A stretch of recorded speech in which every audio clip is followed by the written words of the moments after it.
الحمد للہ رب العالمین والعاقبۃ للمتقین والصلاۃ والسلام علی سید المرسلین۔ ناظرین کرام، السلام علیکم ورحمۃ اللہ وبرکاتہ۔ ایمانی صفات کا عنوان لے کر آپ کی خدمت میں حاضر ہوں۔ ایمانی صفات کے تعلق سے وہ چیزیں آپ کے سامنے پیش کر رہا ہوں جس میں اللہ کے پیارے پیغمبر کی ہدایات ہیں کم بولنے کی اور فضول باتوں سے اپنے زبان کی حفاظت کرنے کی، اور حضرت معاذ بن جبل کی ایک لمبی حدیث آپ کے سامنے پیش کر رہا تھا۔ پورا ریپیٹ تو نہیں کر سکتا، لیکن تقریباً آدھی حدیث پیش کر چکا ہوں میں کہ اللہ کے پیارے پیغمبر صلی اللہ علیہ وسلم نے حضرت معاذ بن جبل کے سوال پر کہ ایسا عمل بتا دیجئے جو جنت میں لے جائے، جہنم سے دور کر دے۔ اللہ کے پیارے پیغمبر نے اسلامی ارکان کا ذکر فرمایا، توحید، روزہ، نماز، حج، زکوٰۃ۔ نفلی عبادات کی طرف اللہ کے پیارے پیغمبر نے توجہ دلائی۔ روزہ ہے، صدقہ ہے، رات میں نماز پڑھنی ہے۔ پھر اس کے بعد حضرت معاذ بن جبل نے کہا قلت بلا یا رسول اللہ، یعنی اللہ کے نبی نے ارشاد فرمایا کہ الا ادلک براس الامر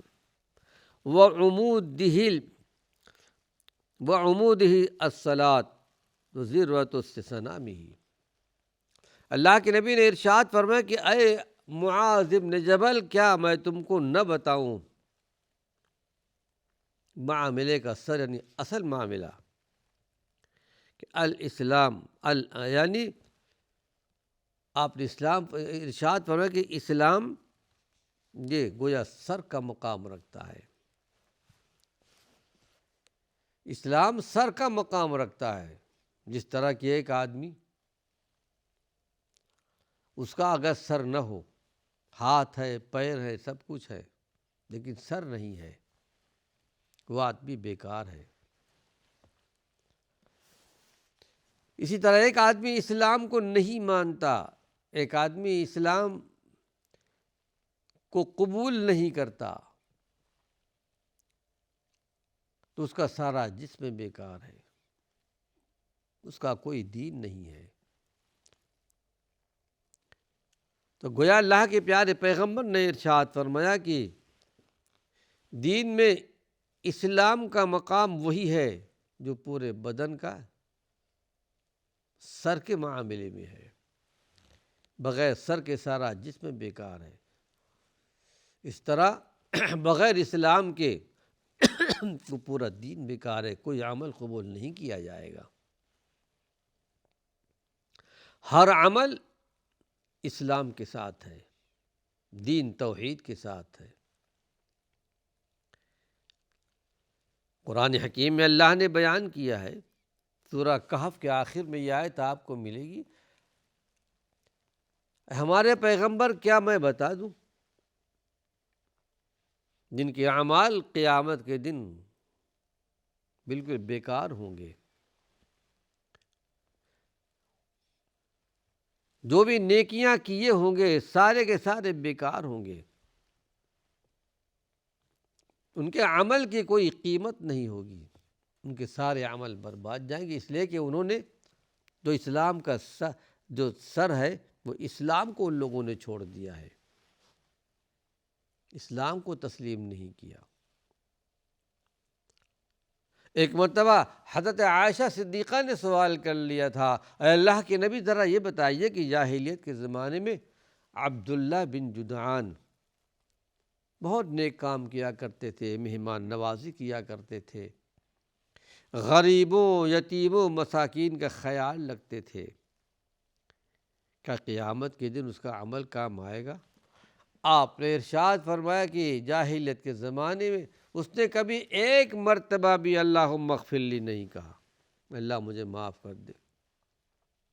ظاہر ہے کہ انہوں نے اسلام کا زمانہ نہیں پایا۔ یقیناً نیک کام کیے۔ ایک مرتبہ ایسا بھی ہوا تھا کہ مدینہ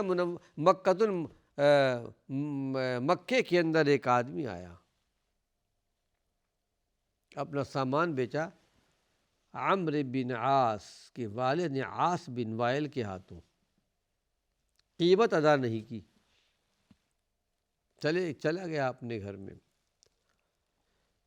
مکے کے گلیوں میں فریاد کرتے رہے، ہے کوئی میری فریاد کو سننے والا، میرا حق دلوانے والا؟ تو اس وقت عبداللہ بن جدعان نے بہت سارے قریشیوں کو ایک گھر میں ایک مقام پر جمع کیا،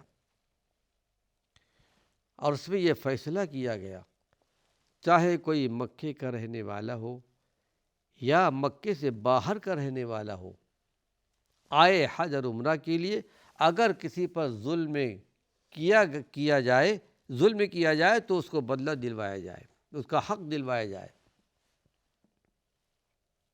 بڑا نیک کام تھا۔ پھر حدیث شریف میں آتا ہے، اللہ کے پیارے پیغمبر نے ارشاد فرمایا، اس کا نام حلف الفضول رکھا گیا ہے، میں اس مجمع کے اندر، اس مجلس کے اندر میں موجود تھا جب کہ یہ فیصلہ کیا گیا تھا، اور اللہ کے نبی نے ارشاد فرمایا کہ آج بھی نبوت کے دور میں اگر کوئی مجھے اس کام کے لیے بلایا جائے تو یقیناً میں شریک ہوں گا۔ لیکن جو کہ جاہلیت کے زمانے میں ان کا انتقال ہو گیا، عبداللہ بن جدعان کا تھا، آپ نے ارشاد فرمایا اس کا کوئی عمل اللہ کے یہاں قابل قبول نہیں ہے۔ تو آپ نے ارشاد فرمایا کہ رأس الامر الاسلام، معاملے کا سر جو ہے حقیقت میں اسلام ہے، وعمودہ الصلاۃ، اور اس کا ستون نماز ہے۔ اس طرح کے بغیر ستون کے، بغیر کھمبے کے کوئی بنیاد باقی نہیں رہتی، بنیاد کھڑی نہیں ہوتی۔ اسی طرح بغیر نماز کے دین بھی باقی نہیں رہے گا، دین ختم ہو جائے گا۔ نماز کا یہ مقام ہے۔ اور تیسری بات اللہ کے نبی نے بیان فرمائی، اس کی چوٹی جہاد ہے۔ جہاد کا مقصد صرف یہ نہیں ہے کہ آدمی میدان کارزار میں نکل جائے، یقیناً اپنے دین کو بچانے کے لیے، اپنی عزت کو بچانے کے لیے، ملک و وطن کو بچانے کے لیے ایسا وقت آ جائے تو جہاد یقیناً فرض ہے، لیکن گناہوں سے اپنے آپ کو بچا لینا۔ المہاجر، حدیث شریف میں ہے کہ مہاجر حقیقت میں وہ ہے جو اللہ کی منع کی ہوئی چیزوں کو چھوڑ دے، جسے شریعت نے منع کر دیا ہو۔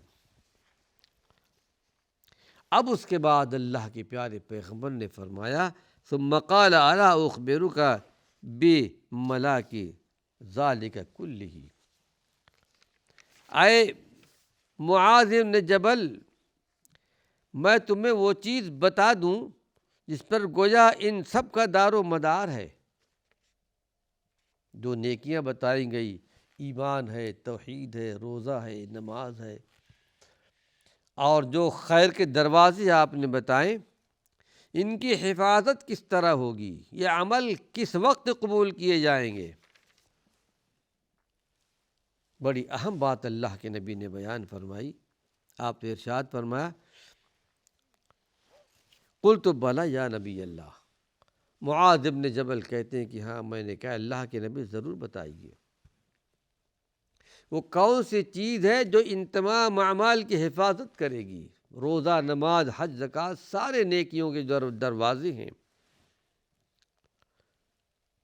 اے اللہ کے نبی بتا دیجئے۔ فَأَخَذَ بِلِسَانِهِ، اللہ کے نبی نے اپنے زبان کو پکڑا، فَقَالَ كُفَّ عَلَيْكَ كُفَّ عَلَيْكَ هَذَا، اے معاذ بن جبل، اس کو روک کے رکھنا، غلط استعمال نہ ہونے دینا۔ فقلت یا نبی اللہ، بڑے تعجب کے ساتھ پوچھا معاذ بن جبل کے، وَإِنَّا لَمُؤَاخَذُونَ بِمَا نَتَكَلَّمُ بِهِ، اے اللہ کے نبی ذرا یہ بتا دیجئے، کیا ہم قیامت کے دن زبان کی وجہ سے پکڑے جائیں گے؟ ایسا بھی ہوگا؟ قال ثقلتک امک یا معاذ، اے معاذ ابن جبل تمہاری ماں تم کو گھوم پائے۔ یہ عرب کا ایک محاورہ ہے، پیار اور بڑی محبت کے وقت یہ جملہ استعمال کیا کرتے تھے۔ وَهَلْ يَكُبُّ النَّاسُ فِي النَّارِ عَلَى وُجُوهِهِمْ أَوْ عَلَى مَنَاخِرِهِمْ إِلَّا حَصَائِدُ أَلْسِنَتِهِمْ۔ اے معاذ ابن جبل، کل حشر کے میدان میں، قیامت کے میدان میں کتنے بہت سے لوگ منہ کے بل، دو باتیں آپ نے بیان فرمائی، منہ کے بل یا پھر ناک کے نوک کے بل جہنم میں ڈال دیے جائیں گے، اور صرف زبان کی وجہ سے۔ ذرا اندازہ لگائیے زبان کی کتنی بڑی اہمیت ہے۔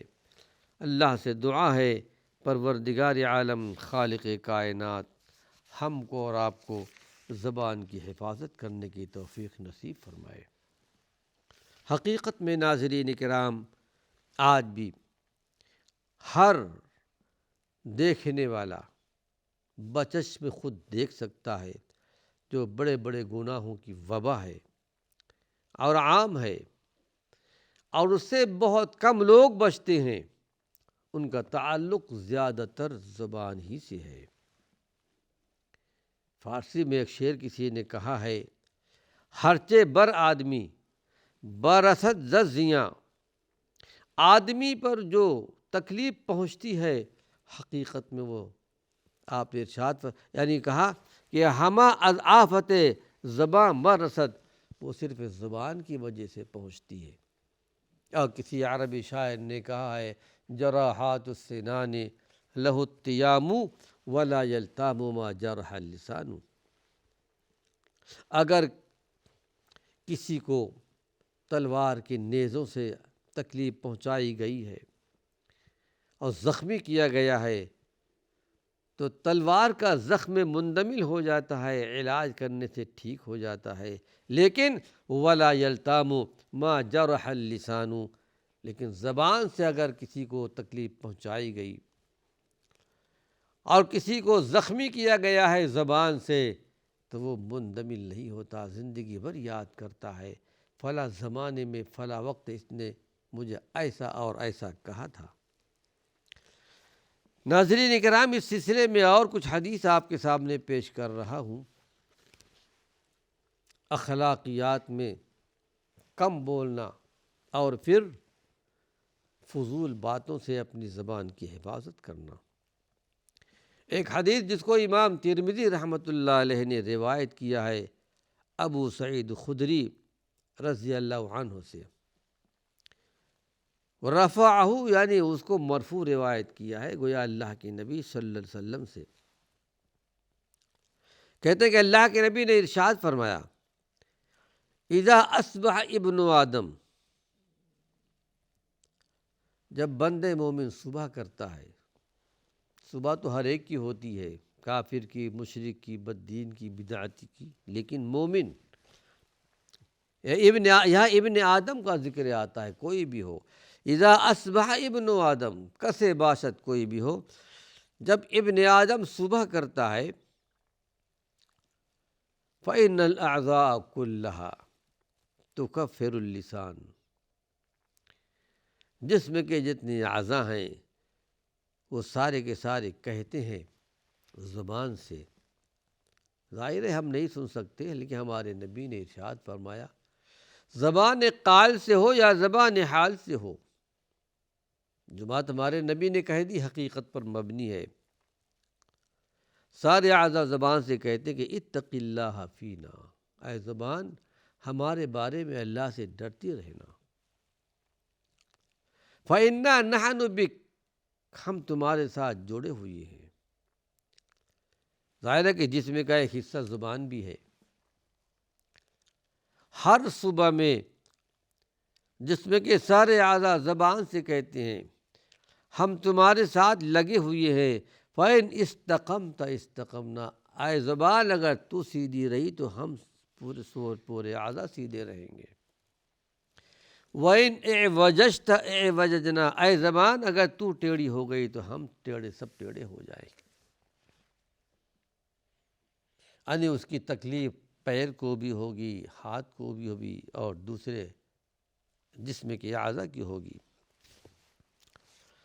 جیسا کہ اس سے پہلے والے حدیث میں اللہ کے نبی صلی اللہ علیہ وسلم نے زبان کا ذکر کیا تھا۔ اس حدیث میں اللہ کے پیارے پیغمبر نے ایک خاص نوعیت کی وجہ سے ہر روز انسان کے سارے اعضاء بھی کہتے ہیں، اے خدا کی بندی، اگر ہماری اصلاح اور فلاح صرف تمہاری وجہ سے ہے۔ اور ایک دوسری حدیث میں اللہ کے نبی نے ارشاد فرمایا، اعضاء انسانی میں سے دل کا، قلب کو یہ خصوصیت بیان کی گئی کہ اذا صلح الجسد کلہ واذا فسدت الجسد کلہ۔ یعنی آپ نے پوچھا تھا کہ جسم کے اندر ایک اعضا ہے، اگر وہ صحیح سالم ہے سارا جسم صحیح سالم رہے گا، اگر وہ ٹکڑا بگڑ گیا سارا جسم بگڑ جائے گا۔ تو آپ نے ارشاد سنو کہ الا وہی القلب، اور وہ دل ہے۔ لیکن ان دونوں باتوں میں کوئی تضاد نہیں ہے۔ ایک میں تو آپ نے زبان کا ذکر کیا، ایک میں تو آپ نے دل کا ذکر کیا۔ کوئی تضاد یا کوئی منافات نہیں ہے، اصل تو دل ہے، قلب ہے۔ لیکن ظاہری اعضاء میں چونکہ زبان اس کی خاص ترجمان ہے، دل میں زبان نہیں، زبان تو یہ زبان کو ٹکڑے میں ہے، اس لیے دونوں کی نوعیت یہی ہے کہ اگر یہ ٹھیک ہیں تو خیریت ہے، بھلائی ہے، اگر اس میں فساد اور کجی آ گئی تو حقیقت میں انسان کی خیریت نہیں ہے۔ اللہ سے دعا ہے پروردگار عالم ہمیں دل اور زبان دونوں کی حفاظت کی توفیق نصیب فرمائے۔ وآخر دعوانا ان الحمد للہ رب العالمین۔